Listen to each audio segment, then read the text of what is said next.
Bonjour, bienvenue dans cette émission des chrétiens orientaux. Nous sommes ce matin à Paris, à la paroisse gréco-catholique roumaine.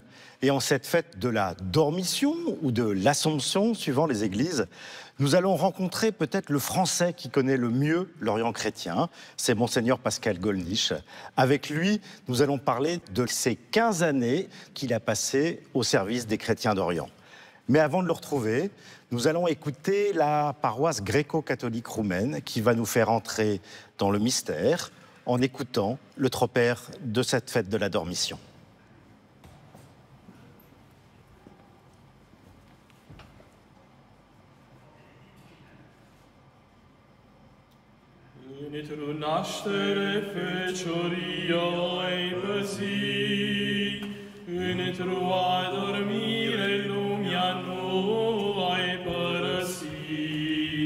Născătoare de Dumnezeu, mutată-te-ai la viață, fiind Maica vieții și cu rugăciunile tale, mântuiești din moarte sufletele noastre. Într-o naștere fecioria ai păzit, într-o adormire lumea nu ai părăsit. Născătoare de Dumnezeu, mutată-te-ai la viață, fiind Maica vieții și cu rugăciunile tale, mântuiești din moarte sufletele noastre. Într-o naștere fecioria ai păzit, într-o adormire lumea nu ai părăsit. Născătoare de Dumnezeu, mutată-te-ai la viață, fiind Maica vieții și cu rugăciunile tale, mântuiești din moarte sufletele noastre.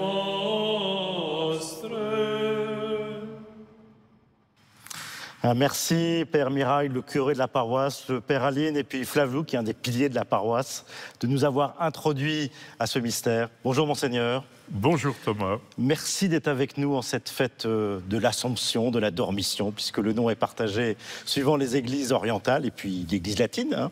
Vous êtes un prêtre latin et je disais dans l'introduction tout à l'heure, je crois que vous êtes un des Français qui connaissait le mieux l'Orient chrétien, puisque vous avez passé 15 ans de service, non seulement à l'œuvre d'Orient, mais aussi à l'ordinariat des orientaux, c'est-à-dire des catholiques qui n'ont pas d'évêque en France, puisqu'ils sont sous l'autorité de l'archevêque de Paris, et vous étiez son vicaire général. Qu'est-ce que vous avez découvert de la spiritualité de l'Orient chrétien pendant ces 15 ans ? Plusieurs choses. D'abord, l'Orient, c'est quand même la terre de naissance du christianisme.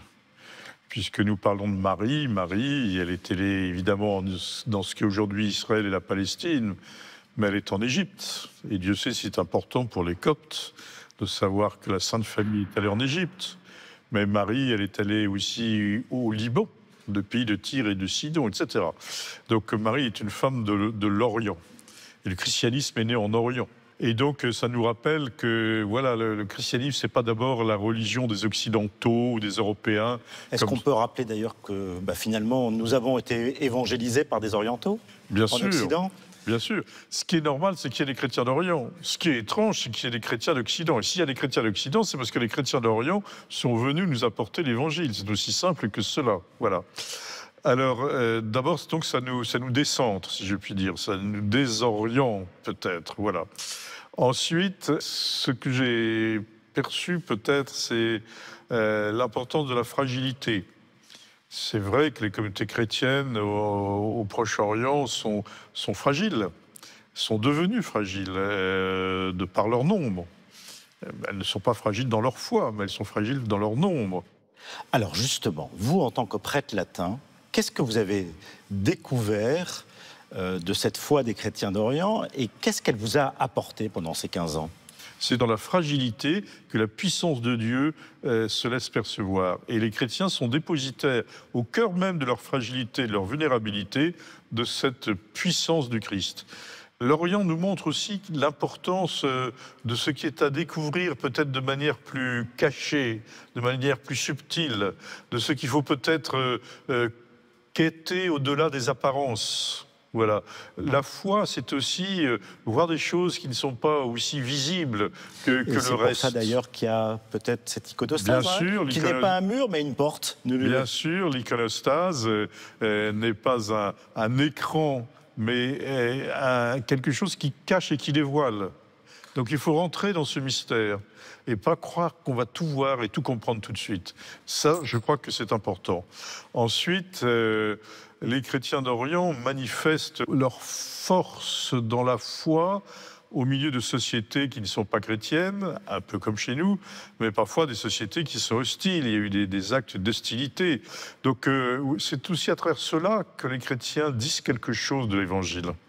Alors, Marie est omniprésente dans l'Orient, mais elle est omniprésente comme Théotokos, la Mère de Dieu. D'ailleurs, l'icône qui est à l'entrée des portes royales, l'icône Tsouver, là, qui est derrière vous, qui est d'ailleurs typique de la Transylvanie, le pays d'où vient la communauté roumaine ici. Toujours Jésus qui est avec Marie, on n'a jamais Marie seule. Est-ce que ce n'est pas aussi quelque chose que nous enseigne l'Orient ? D'abord, il faut se redire que Marie est une femme de l'Orient et qu'elle a connu déjà les drames de l'Orient. La vie de Marie n'a pas été une vie facile. La naissance de Jésus venait bouleverser sa vie et pouvait bouleverser le couple qu'elle voulait former avec Joseph et pouvait la désigner à la vindicte populaire d'avoir cette naissance dans ces conditions. Donc il lui a fallu beaucoup de courage. Et quand elle a senti, parce qu'une mère sent ces choses-là, que son fils était menacé, que les gens de plus en plus devenaient hostiles, elle a connu cette angoisse. Et puis elle a vécu la passion. Elle a bien vu que son fils était condamné à mort et effectivement était exécuté. Et quel drame pour une mère d'être au pied de la croix, de voir son fils mourir sur la croix. Et pour autant, Marie a chanté le Magnificat. Mon âme exalte le Seigneur, exulte mon esprit en Dieu mon Sauveur. Désormais, tous les âges me diront bienheureuse. Cette jeune fille qui avait peut-être 15-16 ans dans une obscure bourgade dans l'Empire romain a le culot, il faut appeler ça comme cela, de dire que désormais tous les âges la diront bienheureuse. Et en effet, depuis 2000 ans, nous la disons bienheureuse à travers notamment la liturgie et la fête que nous célébrons aujourd'hui. Alors, en tant que prêtre latin, qu'est-ce que vous avez découvert du message de Marie que vous a donné l'Orient et que peut-être dans l'Église latine vous n'aviez pas reçu? Il y a certainement, de fait, la Théotokos, c'est important. Marie, la Mère de Dieu. Mère de Dieu, et l'insistance en Orient de ce titre, de Marie, Mère de Dieu, qui vient du Concile d'Éphèse, en 431. Et donc, vous voyez, Marie, de fait, nous donne un magnifique signe du sérieux de l'incarnation. Et parfois, je vois des fidèles dans mes paroisses qui aimaient beaucoup Marie, mais qui avaient peut-être avec Marie une piété un peu désincarnée. Marie, elle est au cœur de l'incarnation. Elle est le lieu de l'incarnation. Elle est aussi le lieu de l'Église. Les figures de l'Église et mère de l'Église. Et donc, vous voyez qu'on trouve en Marie ces deux réalités essentielles, l'incarnation et la dimension ecclésiale. Alors, Père, je vous propose, on va s'arrêter et on va écouter nos frères coptes. Ils vont nous aider à rentrer dans ce mystère et à l'intercession de Marie, la Mère de Dieu, la Théotokos.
Merci à vous, merci au père Bischoy et puis aux chanteurs, puisque vous avez été ordonné chanteur. Merci à vous.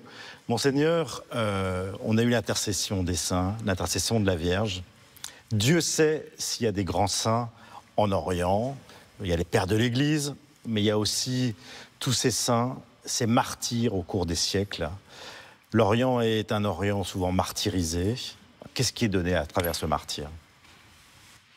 D'abord, un chrétien qui souffre, un chrétien qui est tué, c'est d'abord un drame. C'est d'abord un drame. Évidemment, un drame pour lui-même, un drame pour sa famille, un drame pour sa communauté. Et comme je le disais, quand j'ai pris mes fonctions il y a 15 ans, il y a d'abord eu le synode pour les évêques du Proche-Orient. Et ce synode avait suscité un espoir. Et puis cet espoir a été attaqué par l'attentat à la cathédrale syriaque de Bagdad. Il y a eu quand même plus de 50 morts, dont deux jeunes prêtres qui célébraient la messe. Il y a beaucoup de rescapés qui sont en France aujourd'hui, notamment à Paris, à Tours. La France les a accueillis et les a soignés à la demande du Saint-Siège. Et puis il y a eu aussi très peu de temps après, à la cathédrale orthodoxe à Alexandrie, aussi un attentat. Et puis il y a eu, c'est vrai, il y a des souffrances. L'irruption de Daesh a été quelque chose d'effroyable. Notamment un recul civilisationnel Irak, incroyable. Mossoul, la plaine de Ninive. Voilà, des gens ont été tués par centaines, sans une barbarie sans aucune espèce de jugement, de procès, etc. Parfois on donnait des revolvers à des enfants pour qu'ils tuent, des enfants de 12 ans. Voilà. Et ça a été un drame. Mais aussi, en Égypte, l'année du gouvernement Morsi, des frères musulmans, a été un drame aussi. Et il y a eu plus de 100 lieux chrétiens qui ont été incendiés. Sans doute beaucoup plus, mais 100 lieux qui ont été répertoriés officiellement. Il y a les martyrs de Libye, les martyrs de la cathédrale du Caire, de l'église à côté de la cathédrale. C'est un drame, et c'est un drame qui ne devrait pas avoir lieu. Et s'il a lieu, c'est aussi en partie parce que certains ne s'en préoccupent pas. Donc ceux qui commettent de tels actes sont pris, je dirais, dans ce que j'appellerais le mystère du mal. Et malheureusement, nous savons que cela existe. Mais l'indifférence de ceux qui n'ont pas agi notamment dans nos pays, en Occident, en Europe, qui n'ont pas voulu vraiment prendre au sérieux ces drames. Moi, je vois très bien, quand il y a eu le gouvernement des frères musulmans en Égypte, nous avons alerté sur les risques. Mais ça n'a pas été pris en compte par les diplomaties occidentales, qui pensaient que ce serait peut-être des djihadistes modérés. Il y a toujours des gens plus modérés que d'autres. Mais enfin, on voit bien ce que ça a été. Et donc ça fait plus mal, vous voyez. Vous savez, si on regarde les Arméniens, par exemple, en 1885, il y a eu ce qu'on appelle les massacres hamidiens. 200 000 Arméniens qui ont été tués.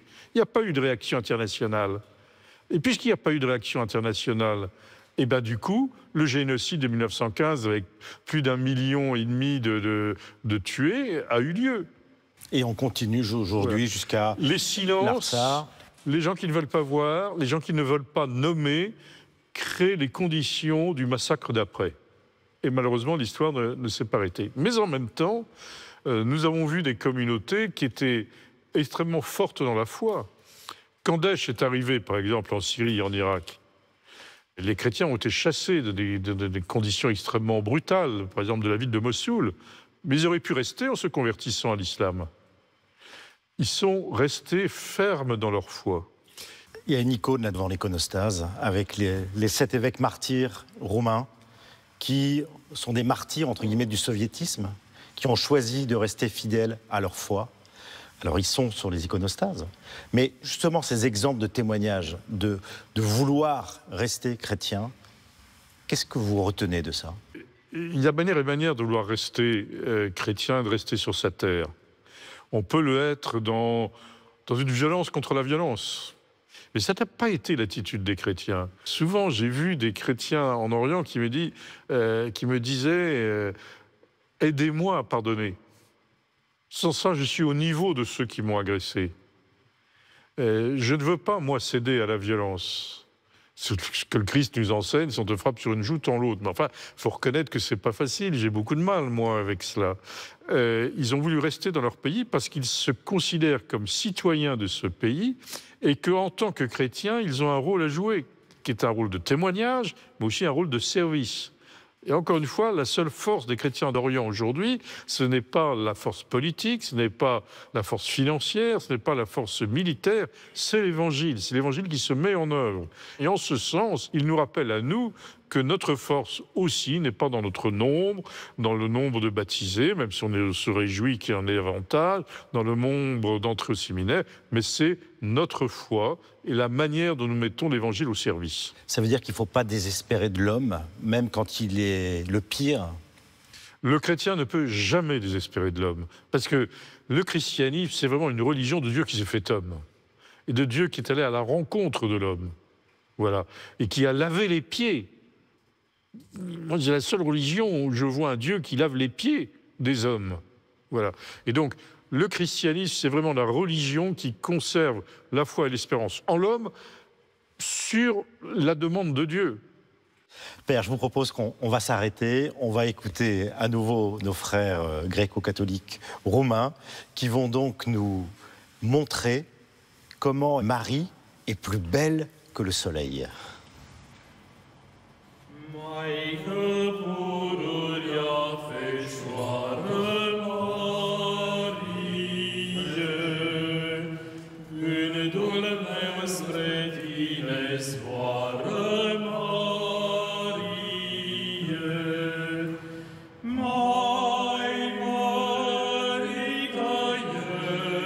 ești decât soarele într-un păcătoși Maică, roagă-te, cel ce are a ta iubire, Marie,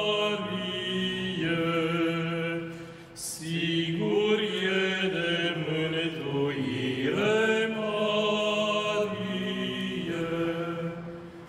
mai mărită ești decât soarele pentru noi, păcătoși Maică, roagă-te. În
Merci de nous avoir chanté Marie, plus belle que le soleil. Monseigneur, vous quittez vos fonctions là dans une quinzaine de jours, donc non seulement de directeur de l'œuvre d'Orient, et puis aussi de vicaire général de l'archevêque de Paris, là, de l'ordinariat, donc les catholiques qui n'ont pas d'évêques orientaux en France. Je vais vous poser une question un peu poil à gratter. Qu'est-ce qui vous a énervé chez les chrétiens d'Orient pendant ces 15 ans ? Il peut y avoir beaucoup de choses, je vais dire, mais on peut toujours s'énerver entre amis, s'énerver entre frères. Je pense qu'il est important de veiller à l'unité de l'Église, c'est-à-dire à l'unité entre patriarches, évêques, prêtres et laïcs, moines et moniales, religieux et religieuses.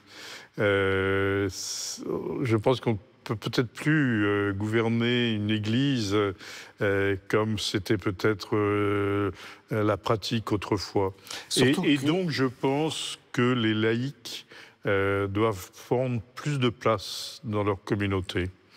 Et ça passe par une formation, bien sûr, et puis de leur indiquer des chemins de responsabilité qui n'est pas simplement de faire du catéchisme ou d'animer les jeunes, mais c'est aussi de regarder la société et de voir ce que les chrétiens ont à dire pour les sociétés dans lesquelles ils vivent.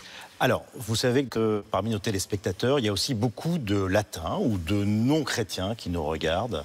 Qu'est-ce que vous avez envie de leur dire, au bout de 15 ans d'expérience auprès des chrétiens d'Orient, pour préserver justement le trésor des chrétiens d'Orient ? Je voudrais qu'on change de regard sur le Proche ou le Moyen-Orient, quelle que soit la manière dont on l'appelle. C'est-à-dire que lorsqu'on parle du Moyen-Orient, c'est toujours négatif. On dit il y a des conflits, il y a des violences, mais c'est vrai. Il y a des extrémistes, mais il n'y a pas que cela. Il n'y a pas que cela. Et en particulier, cela doit bouger. Autrement dit, il faut une vision pour les pays du Moyen-Orient. Ce sont des grands pays, ce sont des grandes cultures, ce sont des grandes civilisations. Il y a l'Égypte, il y a la Mésopotamie, il y a la Phénicie. Ce n'est pas rien, c'est là que notre culture, notre civilisation est née. Il n'y a aucune raison que ces pays restent sur le bord de la route. Et vous voyez, le pape Léon a choisi ce prénom, notamment en référence à Léon XIII. Et Léon XIII avait écrit une encyclique demandant aux fidèles du monde entier de faire des dons à l'œuvre d'Orient. Mais je ne pense pas que ce soit pour cela que le pape ait choisi ce prénom, et tout le monde a reconnu l'importance de la doctrine sociale de l'Église mise en avant par Léon XIII. Mais notre doctrine sociale de l'Église, elle est très occidentale. Ce sont les querelles entre le capital et le travail au XIXe siècle. C'est une problématique française. Il faut élaborer une doctrine sociale de l'Église pour les pays du Moyen-Orient. Quel est l'avenir de ces pays ? Quel est l'espoir qu'on peut partager avec les populations, qu'elles soient chrétiennes ou qu'elles soient musulmanes ? Voilà. Il y a des familles, il y a des gens de bonne volonté. C'est-à-dire quel espoir, quelle vision on partage avec eux ? Que dans certains pays, les chrétiens d'Orient ne soient pas des sous-catégories, des Bien sûr, mais les chrétiens aient le même droit à la même citoyenneté que les autres. Les chrétiens parlent de ce droit de tous à la citoyenneté. que ce soit les autorités en Égypte, les autorités en Irak, le patriarche Sako, le patriarche des Chaldéens, parle de la pleine citoyenneté pour l'Irak. Et quand le pape François est allé en Irak, il a dit cette parole avec force. Par conséquent, quand on parle de l'avenir des chrétiens d'Orient, parlons d'abord de l'avenir de l'Orient, de l'avenir du Moyen-Orient. Et si ces pays bougent, évoluent, comme ça devrait être le cas, alors les chrétiens sont à la fois les acteurs et les bénéficiaires de ces évolutions. Si ces pays s'écroulent ou restent sur le bord de la route, alors évidemment, il n'y a plus d'espoir pour les chrétiens. Et donc, ils sont tentés, effectivement, de construire leur vie ailleurs. Mais nous devons, avec eux, par eux, notamment par les laïcs, dont c'est la mission, avoir un projet de société pour les pays du Moyen-Orient. Vous voyez, le peuple palestinien, dont tous ces mois ont été des mois terribles, mais il y a eu cette violence, du 7 octobre, bien sûr, mais quelle perspective, quelle vision avions-nous et avons-nous aujourd'hui pour ce peuple palestinien? On a cru pouvoir l'oublier. N'en parlons plus. Et faisons des accords d'Abraham, etc., etc. Quand un peuple n'a plus de perspective, alors il cède aux plus violents. Et donc la paix, elle se construit à partir de l'espérance. L'espérance, sans doute spirituelle et scatologique pour la fin des temps, mais l'espérance, elle doit nourrir des espoirs pour aujourd'hui. Marie, puisque nous fêtons la Dormition aujourd'hui, on l'appelle la reine de la paix. C'est un exemple, son attitude. C'est une reine de la paix qui est d'abord une figure incroyable d'espérance. Je veux dire, relisons le Magnificat. Il disperse les superbes, il élève les humbles, il comble de bien les affamés. C'est presque un message communiste que nous dit Marie. Hein. Il renverse les puissants de leur trône. C'est un message chrétien, tout simplement. Voilà. Et c'est un message chrétien et c'est une espérance d'une grande force. Il faut relire au chapitre 2 de l'évangile de Luc ce texte du Magnificat. C'est un texte incroyable, incroyable. Alors s'il y a bien quelqu'un qui vit dans l'espérance, c'est Marie, quand elle dit à son fils à Cana, faites tout ce qu'il vous dira. C'est aussi une parole qui lui est dite maintenant. Elle a une confiance incroyable, incroyable.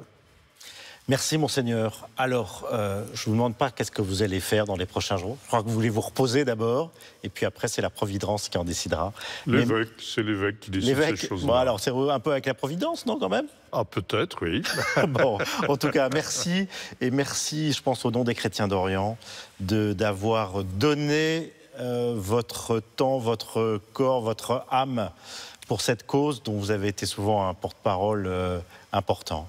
J'aimerais vous dire quelque chose, Thomas. Je voudrais vous remercier de tous les efforts que vous faites pour animer toutes ces émissions et remercier vos équipes. Oui, je sais que ça ne vous plaît pas que je vous remercie, mais je vous dis quand même merci et toute l'équipe qui est avec vous permet ces émissions et c'est du travail. Mais c'est une joie aussi, en tout cas. Voilà, en tout cas, merci. On va se quitter en écoutant à nouveau nos frères égyptiens et on va se retrouver dimanche prochain. Ce sera pour un documentaire qui va revenir un peu sur des thématiques dont a parlé Monseigneur Gollnisch. Ce sera des chrétiens en monde arabe. Un documentaire à voir ou à revoir. Merci pour votre fidélité et très belle fête de l'Assomption de la Dormition à tous. Au revoir.